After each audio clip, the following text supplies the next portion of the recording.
क्या मैंने H1 जो है bronchus stomach pre synaptic WBC, bronchus stomach pre synaptic WBC। अभी फोर्थ वाला क्या इन्फ्लेमेशन कराएगा, सेकंड वाला गैस्ट्रिक एसिड है, फर्स्ट वाला first generation second generation H1 first generation, H1 second generation, H2 क्या गैस्ट्रिक एसिड इनिबिशन कराएगा, थर्ड वाला क्या सेंट्रल है, फोर्थ वाला क्या इन्फ्लेमेशन कराता है।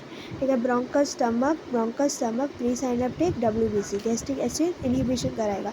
सेकंड वाला सेंट्रल हिस्टामिन जो है ब्रोंकस स्टमक सेंट्रल ब्लॉकर और इन्फ्लेमेशन और इम्यून ब्लॉकर। ठीक है, थियोपेरामाइड। ठीक है, थायोपेरामाइड H3 H4 भी है। रैनोडेरिन सिमिडेरिन H2 है। H1 क्या है, H1 तो अपना H2 क्या है, H1 में दो generation, first generation second generation. First generation levocetirizine loratadine, और फर्स्ट जनरेशन का तो याद ही है देखो, साइक्लिजीन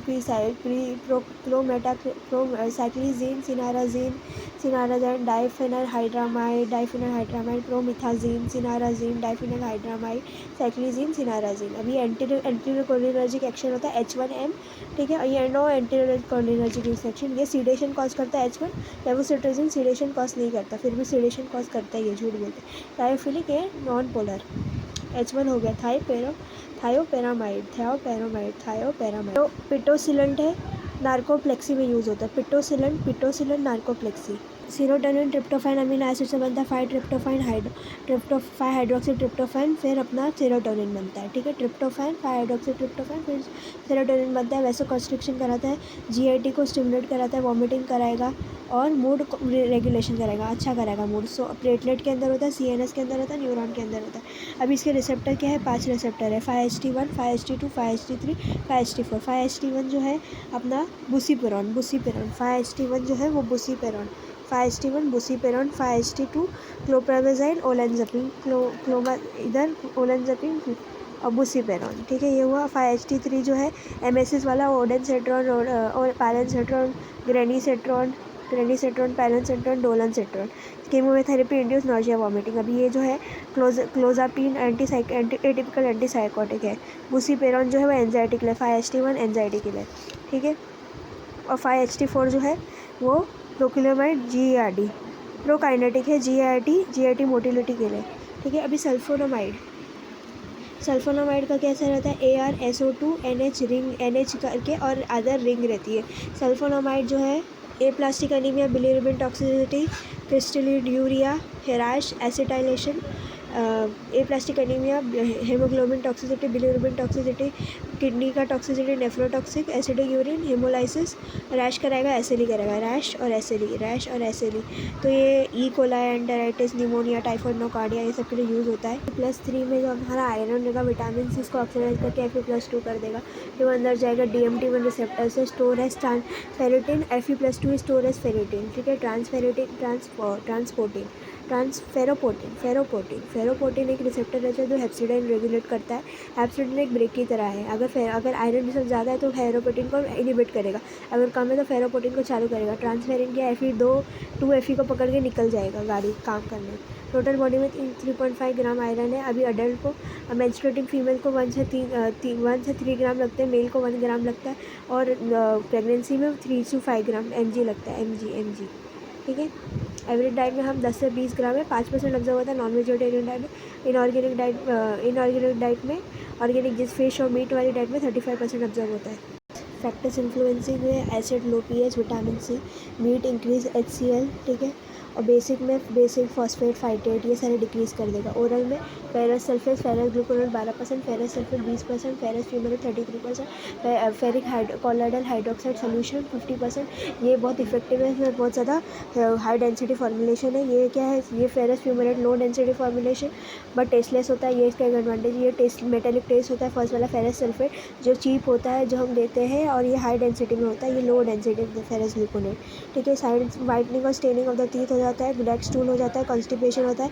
पेरेंटल रूट कब रिफ़र करेगा, जब माल अब्जॉर्प्शन है या पेशेंट नहीं कर रहा है, यूज़ कर रहा है, सीवियर डेफिशिएंसी और ब्लीडिंग हो रही है तब यूज़ करेगा। सीवियर इंटॉलरेंस है, बावल अपसेट। अभी iron dextran, iron sorbitol citric acid और फेरस फ्यूमर सिक्रोस और फेरस कार्बोक्सी माल्टोस, ठीक है, ये 4 होते हैं।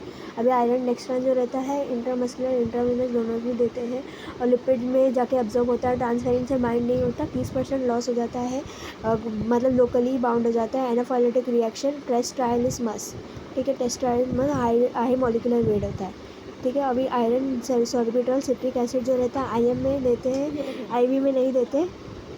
का जो रहता है IV में देंगे तो स्पाइक्स होगा, फिर आयरन टॉक्सिसिटी करा सकता है। रीनल कॉन्ट्राइंडिकेशन है, 30% एक्सक्लूड हो जाता है यूरिन में, सर्कुलेशन में घूमता है, ट्रांसपेरेंट से बाइंड होता है, ट्रांसपेरेंट से बाइंड होता है। IV नहीं देते, स्पाइक करा देता है।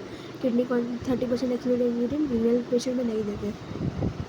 फेरस सिक्रोस और फेरस कार्बोक्सी माल्टोस एक उसकी कार्बोहाइड्रेट की रिंग होती है, फेरिक हाइड्रेट से पूरे सराउंडेड में कार्बोहाइड्रेट रिंग। IV में देते हैं। Facilitate HB increase, carboxy maltose जो है HB इंक्रीज करा देता है। फिर फेरस सुक्रोज जो है, ferrous sucrose highly molecular weight complex iron hydroxide with sucrose, highly molecular weight complex ये क्या करता है, complex utilize by reticular endothelial cell, IV में देते हैं। कार्बोक्सी माल्टोस जो है फेरिक हाइड्रोक्साइड को surrounded by protective carbohydrate shell. अभी एनाफाइलेक्टिक रिएक्शन लोकल होगा तो पेन होगा, इंट्रामस्कुलर होगा तो पेन होगा, पिगमेंट फॉर्मेशन होगा, IV होगा तो थ्रोम्बोफ्लेबाइटिस होगा, रीनल होगा तो इसका किडनी डिजीज कॉज कर सकता है। एनाफाइलेक्टिक रिएक्शन डेक्सट्रान कॉज कर सकता है, आयरन डेक्सट्रान।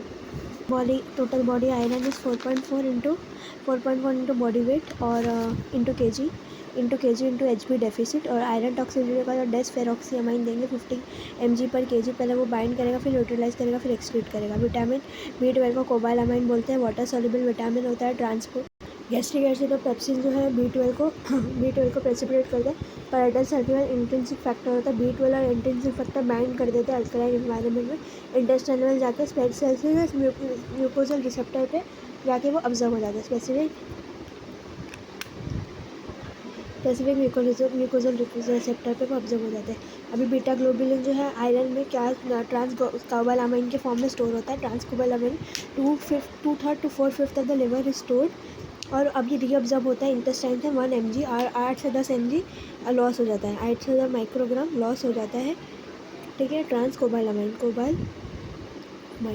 ठीक है। अब होम्योसिस्टीन को B12 की ज़रूरत है मिथ्योनिन में कन्वर्ट करने के। Dihydrofolic acid get trap in methyl form, DNA production halt हो जाता है इसके लिए। डाईहाइड्रो और फिर अभी देख मिथाइल मेलोनिल कोए सक्सिनाइल कोए के लिए DAB dihydroxy adenosyl deoxy adenosyl cobalamide की ज़रूरत है, इन दोनों को कन्वर्ट होने का। मिथ्योनिन नहीं बनेगा, मिथ्योनिन बनेगा सक्सिनाइल एडिनोसिन, मिथ्योनिन नहीं बनेगा, एस एडिनोसिन मिथ्योनिन नहीं बनेगा। तो empire phospholipid and myelin fibre regeneration. और ये जो रहेगा लिंक कार्बोहाइड्रेट मेटाबॉलिज्म में बहुत इंपॉर्टेंट है। विदाउट DAB फैट अबनॉर्मली एक्यूमुलेट होगा बॉडी में, ठीक है। अभी इटियोलॉजी क्या है, इम्पेयर अब्जॉर्प्शन इम्पेयर अब्जॉर्प्शन कब होगा, एडिशन डिजीज़ होगी तब होगा। इम्पेयर अब्जॉर्प्शन इंट्रिंसिक फैक्टर नहीं, adenosine pernicious anaemia, chronic blood loss में होगा, ठीक है, blood loss. Vegetarian diet, alcohol, increase demand, pregnancy, hyperthyroidism.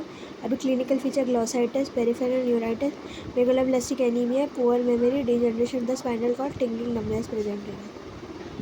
Pharmacological combination cyanocobalamin है जो लिक्विड फॉर्म में होता है, हाइड्रोक्सी कोबालामाइन है जो पेरेंटल फॉर्म में रहता है, IV फॉर्म में देते हैं, ज़्यादा ऑब्जर्व होता है, प्रोटीन बाउंड होता है।